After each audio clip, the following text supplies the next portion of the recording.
Caros ministros, vice-ministros, secretários de Estado e todo o coletivo que aqui nos acompanha presentemente, compatriotas, sobre os ciclones Chido. No dia 15 de dezembro,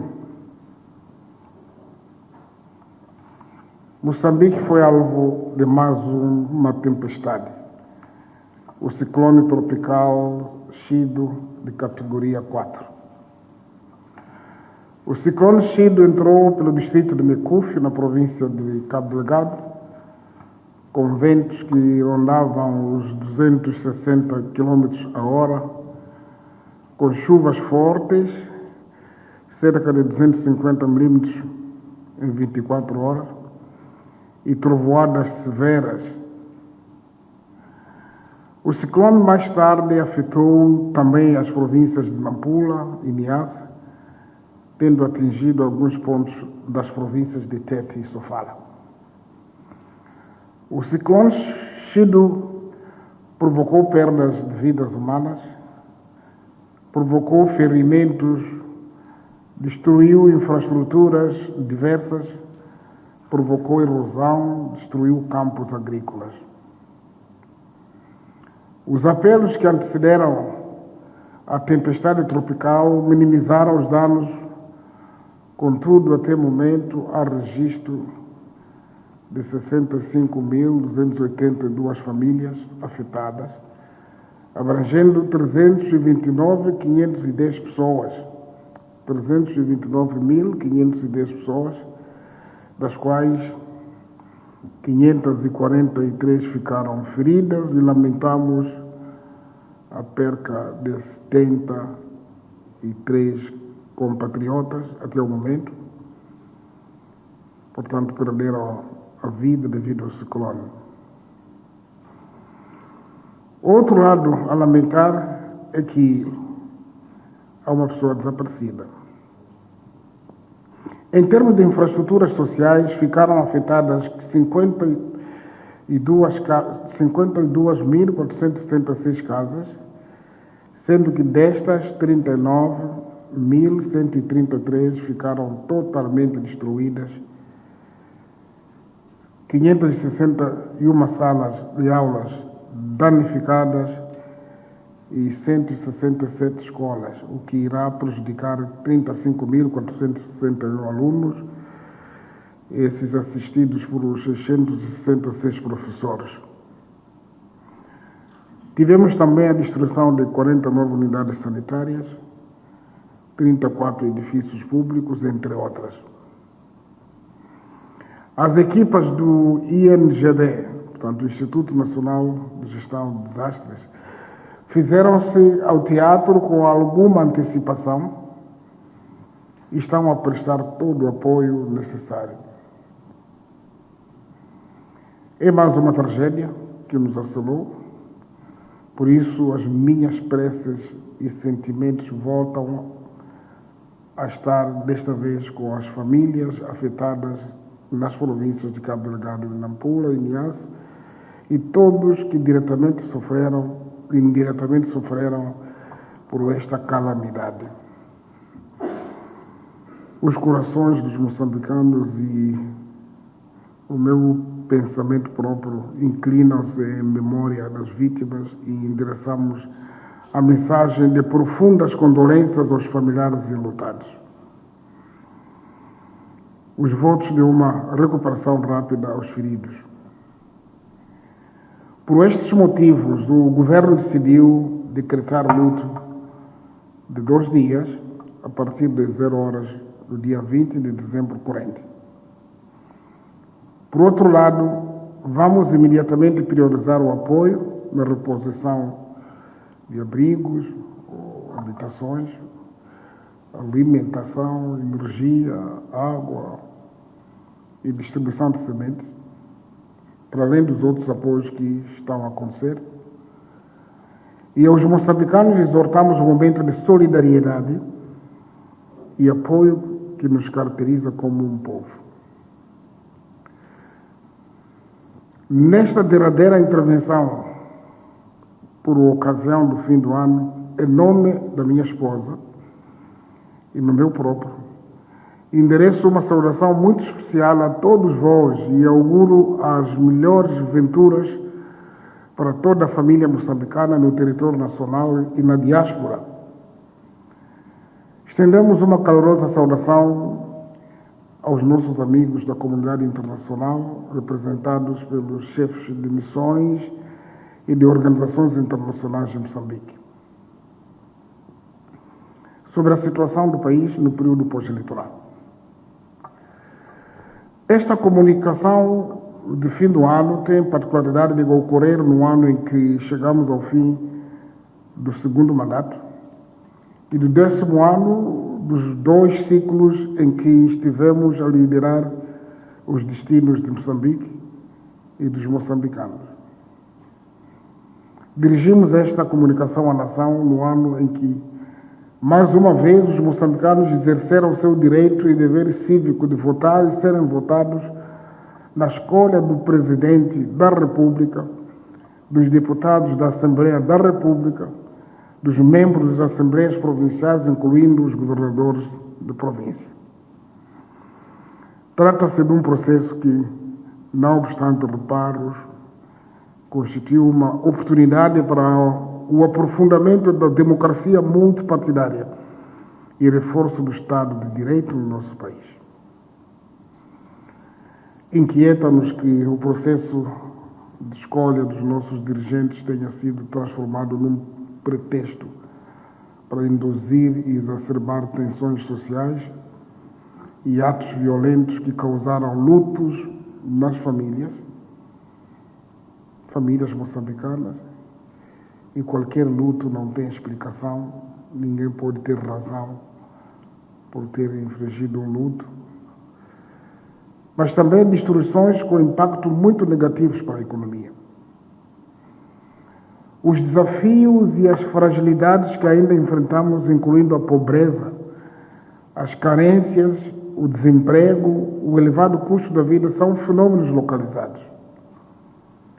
São de natureza global e decorrem de uma conjugação de adversidades endógenas e exógenas, tais como as mudanças climáticas, as tensões geopolíticas e a fragilidade da nossa economia, que ainda não gera os recursos suficientes para as nossas crescentes necessidades. Os contenciosos eleitorais estão previstos na Constituição e na lei, assim como os mecanismos e procedimentos legais que devem ser seguidos pelos partidos concorrentes e candidatos que tenham alguma reclamação a fazer em busca da verdade eleitoral e da justiça eleitoral. Por outro lado, nós acreditamos que, através do diálogo, conseguiremos construir caminhos que nos levem a soluções mutuamente vantajosas, sem o caos a que a violência nos conduz.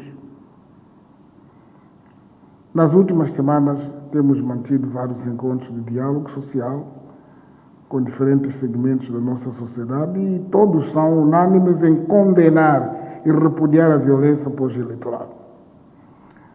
Temos estado a procurar diferentes intervenientes, apelando à tolerância e à convivência harmoniosa entre os moçambicanos. Moçambicanas e moçambicanos. Não quisemos fazer esta comunicação ignorando o ambiente difícil que vivemos em cada visita que fazemos e em cada interação com as forças vivas da nossa sociedade. Temos sentido o clamor por uma sociedade mais serena, pacífica e dialogante, que propicie oportunidades a todos, um sistema eleitoral menos susceptível de gerar tensões. Por isso, temos vindo a apelar a todos os concorrentes, intervenientes e apoiantes e a sociedade em geral a manter a calma e aguardar pela validação e promulgação dos resultados das recentes eleições pelos órgãos competentes, mas sabendo que trata-se de uma disputa onde os vencedores nunca são todos. A violência, o ódio e a destruição nunca darão emprego, oportunidades, riqueza, progresso ou bem-estar a nenhum moçambicano. Não nos vão tirar da pobreza, pelo contrário, aumentarão a nossa penúria com a diferença de distribuí-la por todos, incluindo os protagonistas da desordem e do caos. O esforço deve ser no sentido de expandir este impacto e as oportunidades por todos, mesmo assumindo que essa expansão deve ser célere. Não devemos nunca alimentar a ilusão de que vai ocorrer de noite para o dia e com base numa varinha mágica. Todos os moçambicanos temos a responsabilidade de impedir que Moçambique seja uma sociedade com desigualdades sociais. Para tal, precisamos, antes, porém, sem promoção da instabilidade, definir de forma inclusiva o país que queremos, numa perspectiva de paz e estabilidade. É nossa expectativa que, após a validação e proclamação dos resultados eleitorais, os partidos concorrentes, mesmo aqueles que não tenham alcançado assento parlamentar, assim como os candidatos presidenciais, irão abrir os seus corações a um diálogo construtivo e inclusivo, em busca de soluções aos desafios que os moçambicanos enfrentam na presente conjuntura. Os moçambicanos anseiam por soluções que satisfaçam e que resolvam as suas preocupações genuínas com vista a combater a pobreza no país. É isso que esperam. Vamos fazer uma breve avaliação socioeconômica do país, neste período, nesse intervalo. Compatriotas, no país e na diáspora. O país, nos últimos 10 anos, enfrentou variadas adversidades que requerem o sacrifício que requereram o sacrifício e resiliência dos moçambicanos, mas ainda assim registrou progressos em várias áreas que nos devem orgulhar como conquistas coletivas. Vale a pena recordar que assumimos os destinos da nação com eventos climáticos extremos, assim como está a acontecer agora, caracterizados por chuvas fortes no centro e norte, e uma seca severa no sul do país, com consequências enormes na vida e nas infraestruturas socioeconômicas. Espero que a memória não tenha vos fugido, porque a minha primeira deslocação fiz para a província de Quelimane, da Zambésia, onde estava tudo destruído com chuvas. Eu recordo que fiz a deslocação, na altura o governador era Abdul Razak, onde vi pessoas que não sabiam onde ficar, estavam debaixo de árvores. Não tínhamos feito uma semana de governação. Esses eventos climáticos extremos repetiram-se a cada ano da nossa governação, sendo os ciclones Dineo, Idai, Kenneth, Gombe, Freddy e mais tarde Filipe, assim como o mais recente ciclone tropical Chido, os mais severos. Vivemos uma escalada de violência protagonizada pelos homens armados de Renamo. É outra coisa. Todos sabem, não se podia viajar. Para agravar a situação, tivemos a retirada do apoio ao nosso orçamento do Estado por parte de parceiros programáticos, não obstante termos intensificado medidas monetárias e fiscais, poupanças, produção agrícola e pecuária, de modo a contrariar esta tendência negativa. É que nós formatámos-nos para governar como se governava Moçambique, com esses apoios, mas depois entramos para depois termos que desprogramar o que pensávamos que seria. Mas já estávamos no alto mar, não podíamos recuar, tínhamos que chegar. Em 2016 registrou-se a queda dos bens de exportação, crise das commodities. E foi suspenso o apoio direto ao orçamento do Estado pelos parceiros de cooperação. Continuaram os ataques pela autoproclamada junta militar de Renamo, no centro do país. Isso precisamos de dizer, porque agora temos visto até crianças que ainda não têm 9 anos, que convivem com uma história, e isso não se trata de nenhum mito. Os obstáculos ao nosso desenvolvimento estenderam-se aos atos terroristas em alguns distritos de Cabo Delgado e Niassa, mais tarde, mas depois recuaram. Os atos terroristas condicionaram o arranque de grandes projetos de exploração de gás natural e de outros recursos naturais com potencial para mudar para melhor o desempenho da nossa economia. Nós todos vivemos isso. E Cabo Delgado vive o problema do terrorismo. E este governo tudo faz para conter e controlar. Os surtos de pandemias foram outras condicionantes ao desempenho da nossa economia, com destaque para a Covid-19, que provocou a recessão econômica em 1,3% em 2020, a maior dos últimos 20 anos no mundo. Por outro lado, vivemos momentos de aumento dos preços das mercadorias, com destaque para o petróleo. E o mais recente, o país ressente-se do impacto dos conflitos geopolíticos da Euroásia. Estamos a ver um momento de pressão.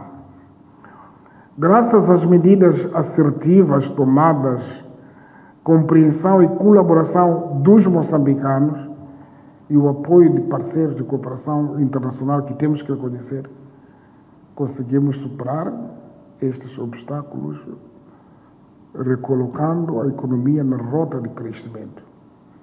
Penso que todos sabem, e era nesta sala onde eu me dirigia à nação para fazer apelos em torno das medidas que devem ser tomadas para a Covid-19.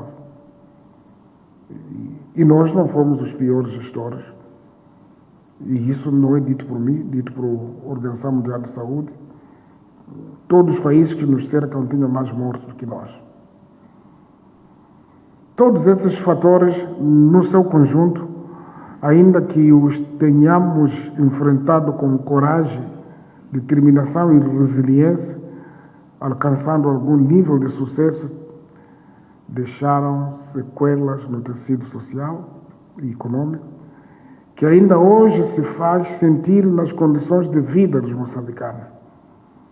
E ali onde está o problema. Mantivemos o nosso foco ao assegurar o desenvolvimento econômico e social através de políticas integradas e orientadas para a geração de riqueza, por forma a garantir a melhoria das condições de vida da população e uma distribuição justa do rendimento nacional. Minhas senhoras e meus senhores, compatriotas no país e na diáspora, com firmeza e determinação, em conjunto conseguimos alcançar resultados tangíveis e concretos que constituem motivo de orgulho para o governo e para todos os moçambicanos. Entre os resultados importantes que nos orgulham, importa aqui fazer menção com base em factos, e não vamos conseguir todos por causa do tempo, e alguns ganhos, entre eles, a redução de doenças de origem hídrica e as distâncias percorridas pelos moçambicanos, em particular mulheres, raparigas, crianças, na busca de água potável, impulsionado pela implementação da nossa iniciativa para a vida. Conseguimos que de 2015 a 2024, a nível nacional, cerca de 8,1 milhões, portanto 8 milhões de moçambicanos passem a ter acesso à água de qualidade, passando o abastecimento de água de 51% em 2015. Portanto, em 2015, dávamos água a 12 milhões de pessoas e nessa altura éramos 20 milhões. de habitantes. Nós passamos para 64,5%, sendo 21 milhões, portanto, de 12 para 21 milhões de pessoas. E nas zonas urbanas, esta percentagem hoje é de 86,7%. Quero agradecer ao meu governo, que tanto me ajudou para atingirmos cifras como essas, no meio das adversidades que começamos a enumerar e que não são adversidades abstratas.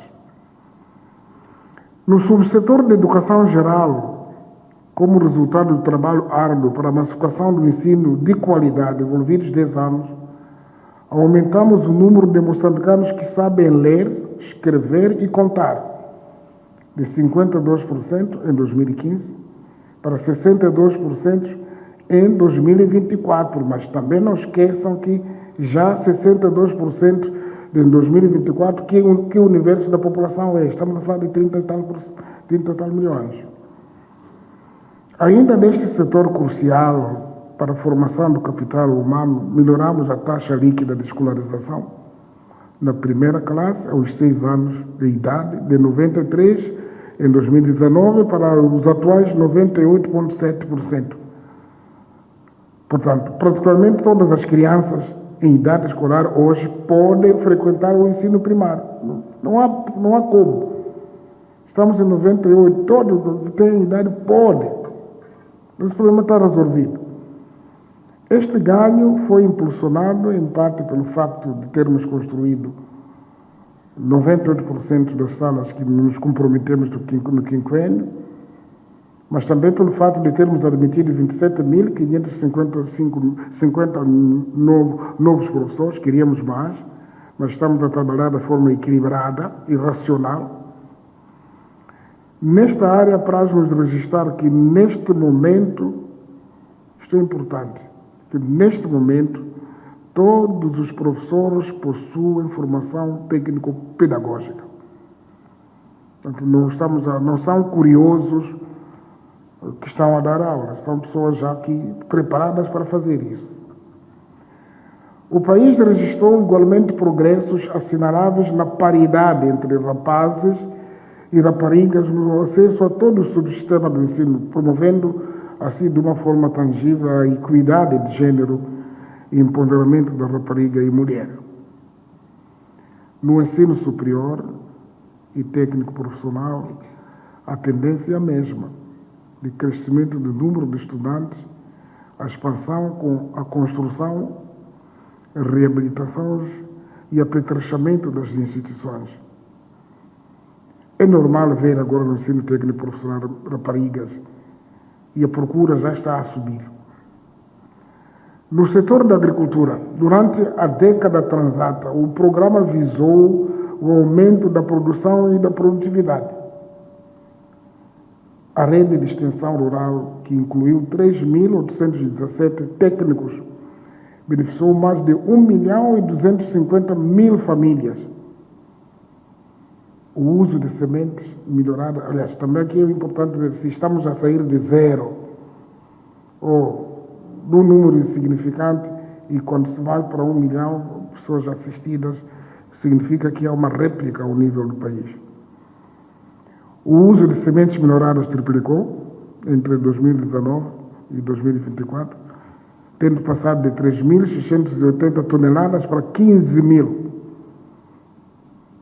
O uso e a mecanização agrícola atingiu 1.087 tratores em 2022 pelo programa Sustenta, onde atualmente se estima um total nacional de 1.925 unidades.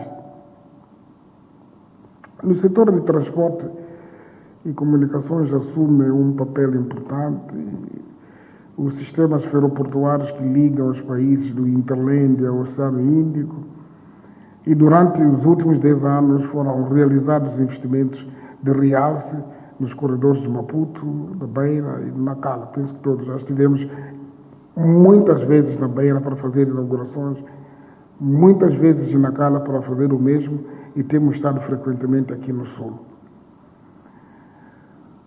No âmbito de estradas, houve muitas realizações. Aqui é importante, porque aqui quero dizer onde nós incidimos, onde fomos, onde há movimento. Porque muitas das vezes o diálogo era a produção não flui, porque a comunicação, ok, é isso. Mas houve muitas realizações com destaque para... Podemos falar dessa estrada nacional número 1, talvez é a única, considerada como elitista, porque depois as outras são todas no campo. Temos a fase 1, esse que vai envolver 400 milhões de dólares americanos, com 408 quilômetros, que inclui trecho como em Chope Gorongosa, que tem 70 quilômetros, Chimara Nicoadala, com 166, e Mitoro Pemba, com 94 quilômetros.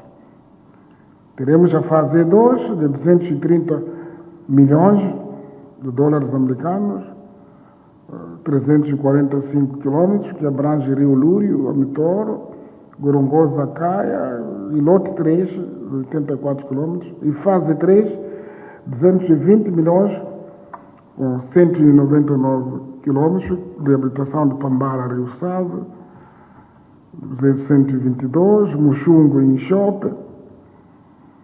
Nós estamos aqui a sonhar, estamos a dizer o que está a acontecer, o que vai acontecendo. Percorrendo do norte ao sul do país, podemos mencionar as seguintes obras concluídas, porque muitas das vezes, estando em cidades como Nampula, como Lixinga, Maputo, não vivemos o que está a acontecer ao longo do país, por isso que não fizemos muitas infraestruturas urbanas. Não. Eu vou citar, por exemplo, a asfaltagem das estradas Quamba-Muita, depois Luaça, Roma de Gomano, Lixinga, Quamba mesmo.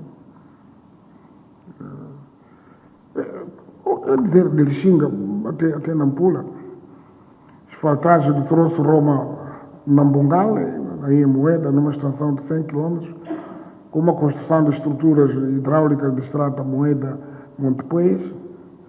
Isso foi feito, isso que está agora a ajudar muito o trânsito como alternativa. Mas também reabilitamos 660 km de estradas rurais, beneficiando os distritos de Arate, Mussuriro, Mojimpoal, Pemba, Monapo, permitindo o escoamento de produção agrícola e pesqueira e, consequentemente, a melhoria de qualidade de vida das populações locais. A estrada Nampula na Mitil, aquilo que se fazia em 2 horas, já se faz em menos de 45 minutos. Está em obra a estrada Angocha na Mitil, tanto na Mitil, Mogogolas. Fizemos a estrada Mocuba, Alto Benfica, Milães. Mexemos também a estrada Quilimana, Nicoadala, e Nicoadala na Macura, parte integrante da estrada nacional número 1. Encontra-se em obras a reabilitação de troço de Grua, Nampevo, com 125 km, Lioma Mutuali, com 50 km, e também a conclusão das estradas Pulo, Tsangano, Olongue, Domo, Franculo, facilita também o escoamento de produtos agrícolas dos distritos de Angônia, Tsangano e Macanga. Esse que é o objetivo nosso. Reabilitamos ou reconstruímos a estrada Beira em Chope, Machipanda. Está lá, é uma estrada grande, por isso para ir para o Zimbábue agora não se pensa 2 vezes os caminhões. Aqui para o sul, atacamos com sucesso a estrada Caniçado, Mapai, Chico, Alacoala, Manjacase, Macuacua, não estava asfaltada. A estrada Guijá, Choque, Macaratani, a estrada Xissano, Chibuto, Guijá, Mapapa, Xerembene. Ao longo das estradas foram também construídas várias pontes. E isso pontes, todos não quis aqui mencionar, porque quando se faz a estrada, ponte se faz, mas pode-se falar de ponte 6 de agosto. esse aqui sobre o Rio Sava, que financiado totalmente pelo orçamento do Estado, a ponte sobre o Ruvubo, que criava transtornos em Tete. Nós celebramos e festejamos a ponte sobre ali entre Nempepe e Lalaua, foi grande, ali em Niassa, a ponte que vai para Mussumba, saindo do Lilongwe. Eu recordo-me, os regulos chamavam aquilo da independência, porque estavam todo o tempo a sofrer. Ou a estrada, aí em Tambara, para quem conhece aqueles 3 pontos quando atacavam, mas as pessoas esqueceram, como fizemos também no Toshira, ampliamos a estrada. E mesmo a partir de Mutuali, para quem sai de Niassa, que quer ir via Guru para Guru, era uma série de pontos que foram feitos aí. No âmbito da proteção social, um setor-chave no combate à desigualdade, promoção e inclusão nos últimos 10 anos, alargamos a abrangência territorial de serviços de segurança social contributivos geridos pelo INSS, que conta atualmente com 125.903 contribuintes, o que totaliza de forma acumulada até o presente momento 187.388 empresas. Então, estamos a falar de 187 mil empresas, ou um crescimento global de 49%. Isso diminui as desigualdades por si só. E estamos a levar os serviços para o campo. No setor do turismo também temos estado a registrar indicadores de melhoria e com números encorajadores, a destacar a área de turismo, onde registrou-se em 2023 um total de 1.153.000 chegadas internacionais, contra 878.000 registrados em igual período no ano anterior. Por outro lado, Moçambique avançou bastante na criação de um ambiente favorável para o desenvolvimento de negócios e atração de investimentos direto, nacional e estrangeiro, condição para a criação de emprego de que tanto clama a nossa população jovem. A nossa visão de tornar Moçambique um país competitivo, de rendimento médio, sustentável e de inclusão prevaleceu. No quadro da consolidação da paz, concluímos o processo de desarmamento e desmobilização, estando em fase avançada a reintegração dos nossos irmãos antigos guerrilheiros da Renamo, incluindo o direito à pensão de reforma. Dos 424 processos recebidos, já usufruem deste benefício 3.857 elementos, faltando por concluir a regularização de processos de pensões de 136 ex-combatentes que já têm visto no Tribunal Administrativo. Continuam diligências visando identificar mais potenciais beneficiários do processo, uma vez que o número que nos foi presente inicialmente foi de 505.221 elementos. Então, estamos à procura, esses outros são aonde? E quando aparecerem, pronto, depois vai se ver, No plano diplomático, o país, pela primeira vez, foi eleito por unanimidade em junho de 2022, membro não permanente do Conselho de Segurança das Nações Unidas, tendo iniciado o seu mandato a 1 de janeiro de 2023. Eu penso que todos nos recordamos, quando entramos nessa campanha, as vozes eram de nós próprios não acreditarmos em nós, mas acabamos sendo os melhores de todos os tempos. No exercício do mandato, o país deu a sua contribuição, presidindo por 2 vezes ao Conselho, promovendo o diálogo e coesão entre os seus membros, trazendo temas estruturantes como a construção da paz, a luta contra o terrorismo, o papel central da mulher e dos jovens e nos processos de paz, mudanças climáticas, proteção de civis em situações de conflito armado. Isso são temas que nós levamos e colocamos a nível das nações. O nosso país, tendo em conta a conjuntura global e as adversidades que acima enumeramos, e pese a agitação que temos vindo nos últimos momentos, pode se orgulhar dos ganhos até aqui conseguidos. Estamos ainda hoje a conversar, que tivemos uma sessão extraordinária com o Conselho de Ministros. O país conseguiu crescer em tempo de crises, tornando-se um dos casos menos comuns. É um case study. Um país pequeno, que ainda não está desenvolvido, mas cresce em tempos de crise. E nós próprios não queremos aceitar. É verdade que o que nós queremos é ter barriga cheia, resolvermos todos os problemas, mas isso é faseado. Sempre trabalhamos para melhor servir aos moçambicanos. Hoje temos um país preparado para enfrentar os seus desafios com esperança, porque os alicerces foram criados para o progresso e desenvolvimento da nossa nação. Somos nós, os moçambicanos, que tudo devemos fazer. Os nossos parceiros de desenvolvimento apoiam-nos, mas em primeira mão somos nós, os moçambicanos, que tudo devemos fazer em primeira mão, envolvendo todos os intervenientes para fortificar e credibilizar as nossas instituições democraticamente e legalmente constituídas. Vamos falar um pouco para a diáspora moçambicana. Caros compatriotas na diáspora, permitam-me, nesta ocasião em que estamos prestes a nos despedirmos do ano de 2024, saudar com especial carinho todos os moçambicanos na diáspora que tudo fazem para manter o vínculo e o amor com a terra que vos viu nascer, que viu nascer os vossos ascendentes ou a terra onde escolheram viver.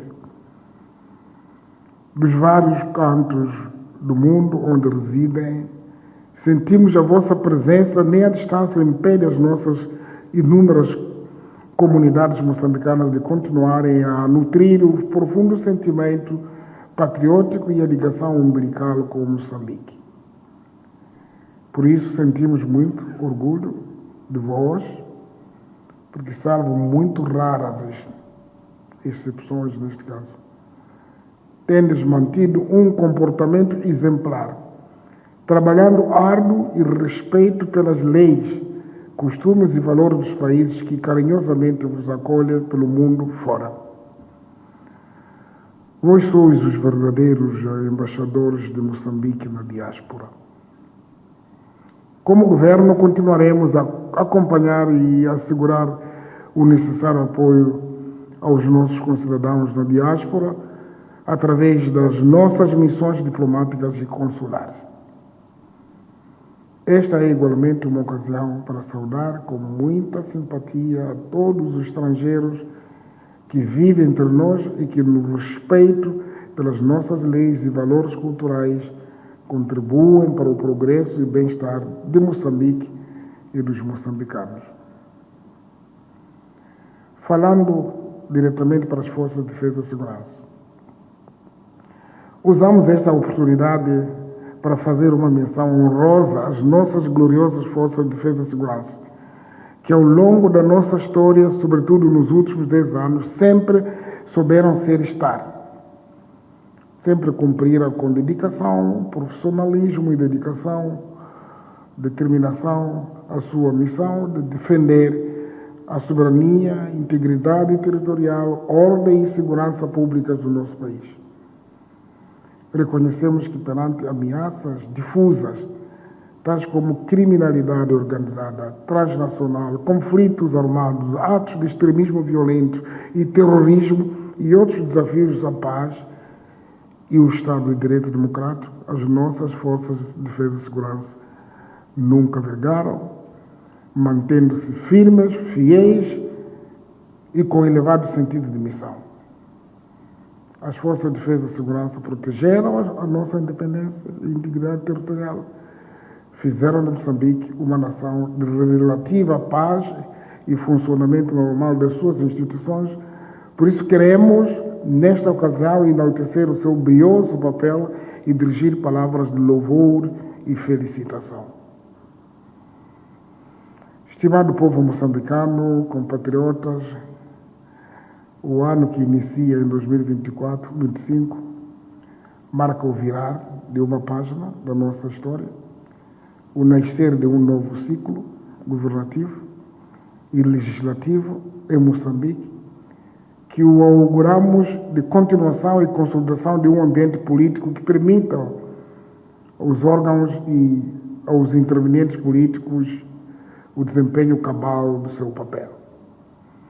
Referimos-nos ao papel de governar e de fiscalizar a governação, quer a nível central, quer no plano local.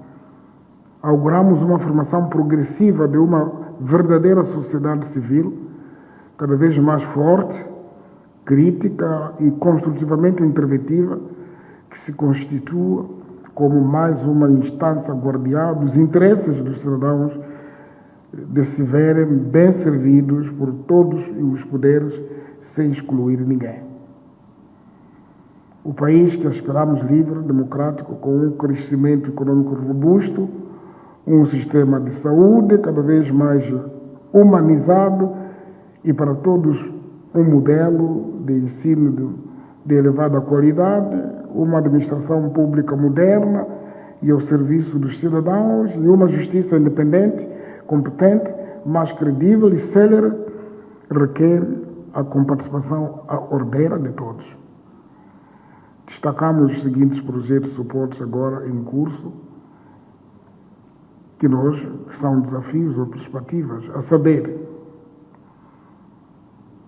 o empreendimento estruturante de hidroelétrica de Caborabá, de Mpandancua, essa com capacidade de 1.500 megawatts, a nova estação de Matambo, a conclusão e entrada de funcionamento dos projetos de central térmica de Timane e da fábrica de processamento de gás de cozinha de Inhassoro, o projeto de central eólica de Namacha, o projeto integrado do porto de Chabanini, que inclui um porto com 15 a 20 metros de profundidade até a 1 quilômetro de costa localizado, estrategicamente nas rotas marítimas internacionais.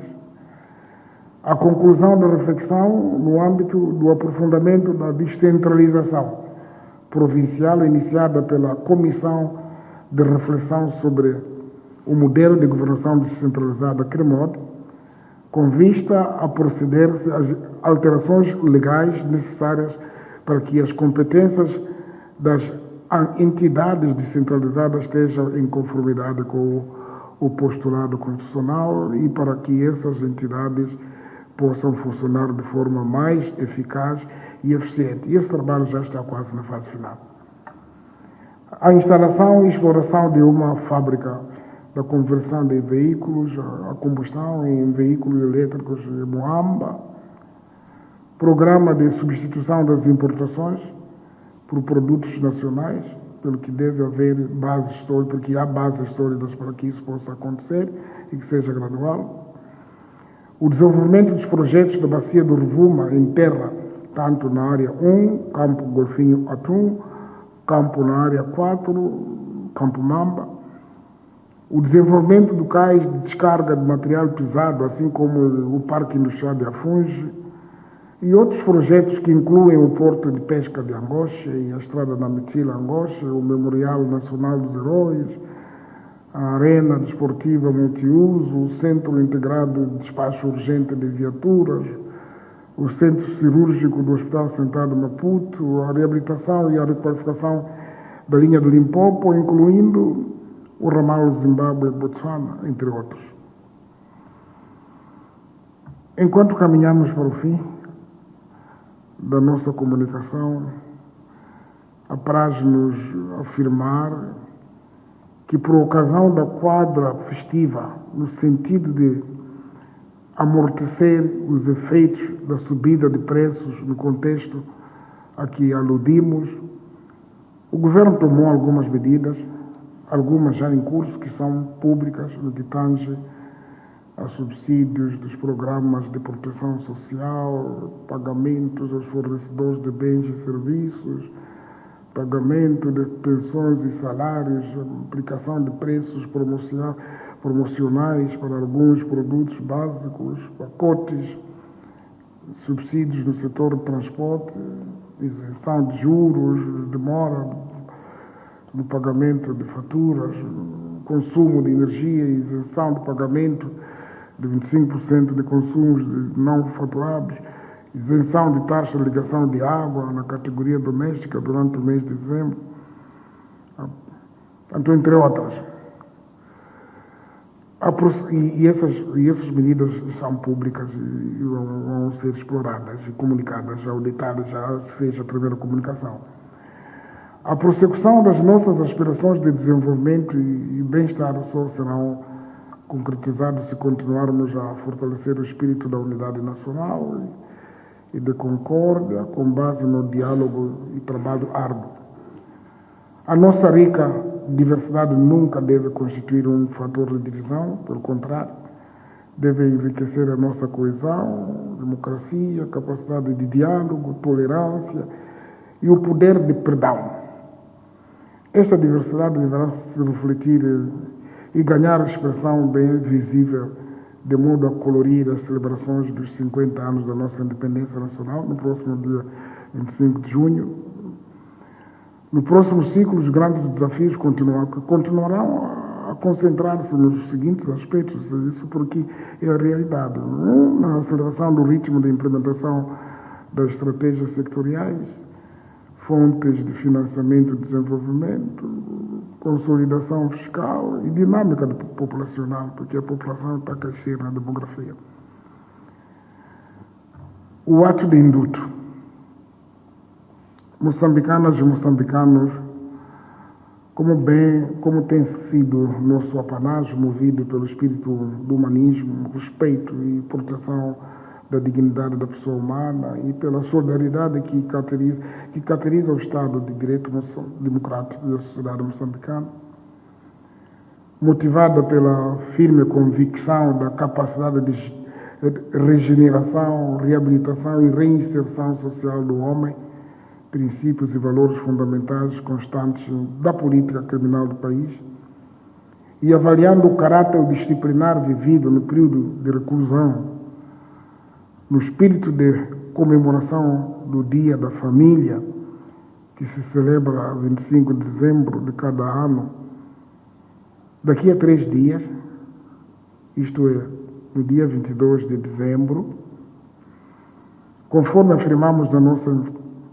informação anual sobre a situação geral da nação no passado dia 22 de agosto, decidimos indultar um total de 1.119 condenados. Destes, 919 por completarem metade da pena, 202 por terem sido condenados à prisão até 1 ano e um condenado portador de doença grave. Este é o grupo dos nossos compatriotas que preenche os requisitos necessários para que beneficiem desta medida excepcional. Nós tínhamos dado, podíamos ir até 2.000, mas tem que fazer parte desses requisitos, então os que não fizeram, não deu. Moçambicanos no território nacional e na diáspora, já fiz em ocasiões anteriores, mas estando a menos de um mês do fim do meu mandato, quero reafirmar a minha gratidão. Foi um privilégio servir os moçambicanos. Tentei de forma incansável fazer o meu máximo, procurando fazer melhor para a vida de todos os cidadãos, até nas zonas recônditas. Faço votos para que cada moçambicano continue a dar o seu contributo para a prosperidade de todos. Façamos do mês de dezembro, período de festividade em todo o mundo, um momento de reflexão sobre os nossos atos e atitudes, questionando-nos se contribuem para serenar e construir o nosso país. Cada um tem que se perguntar sozinho, né? E reflitamos se de facto somos melhores ou se as nossas palavras são um exemplo para as novas gerações. Façamos para que a ocasião seja de reencontro, de solidariedade e coesão da grande família moçambicana. Seja um momento de renovação de energias e da fé na nossa capacidade de perdoar, sem promover impunidade, oportunidade para reconstruir e construir a nossa pátria. Por isso, mais uma vez, lamentamos e transmitimos sentimentos de pesar a todos os que perderam os seus entes queridos na sequência da tensão política e social que nos tem assolado. Renovamos o apelo para a calma, serenidade e o abandono de manifestações violentas e empenho na construção do nosso país. Permita-me que use este momento e agora, para reafirmar o meu compromisso de honrar o meu juramento perante os moçambicanos e o mundo. Sempre disse que não tenho nenhuma intenção de permanecer no poder e muito menos de fazer o terceiro mandato, como queriam muitos, ou insistiam, pensavam assim, ou coisa similar. Ou ainda menos, proclamar o estado de sítio ou decretar o estado de emergência para me manter no poder. Os moçambicanos podem estar confiantes, seguros e tranquilos, porque isso não vai acontecer.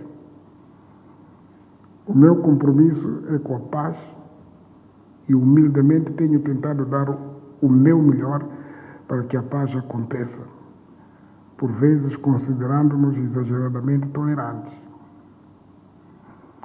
Como forma de materializar este compromisso, cuja solução não é padronizada, e cada caso é, por minha iniciativa entrei em contato com o Venâncio Majano, o candidato a presidente da República, assim como os outros de outros partidos.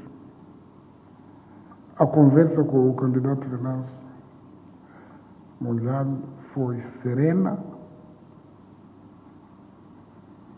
e